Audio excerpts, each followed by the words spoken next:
Tapos na yung pinagagawang kubo. Balanse pa yung likodan mo. Sa susunod ipapagawa yan. Sa wali daw yung gustong ilagay ni Berto.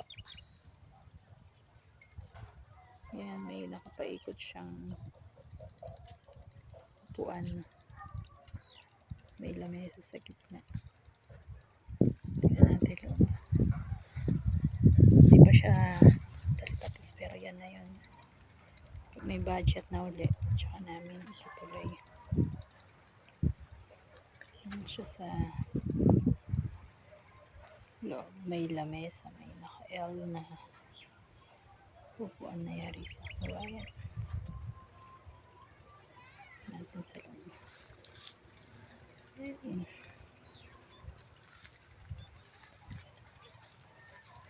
Uy, may upuan. Galing ah. Upuan na kawayan. Yan siya.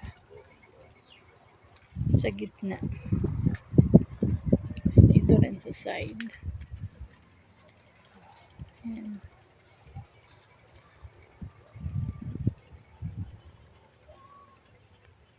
May pwedeng kainan. Kalinaw. Sarap po tumambay dito pagka wala nang gawain sa bahay. Pwede lang tumambay. Sigla mo na may vlog. Inaantok yung vlogger.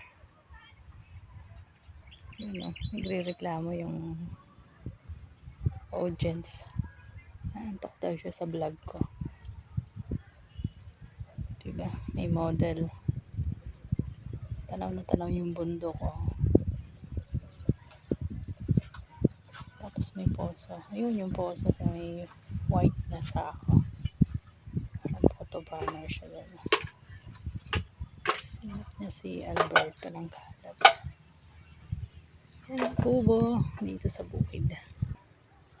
Naalis niya na yung mga kalat. Tatamnan siya ng halaman pagka pwede, tsaka gulay. Tatamnan namin ng mga talong, ang palaya.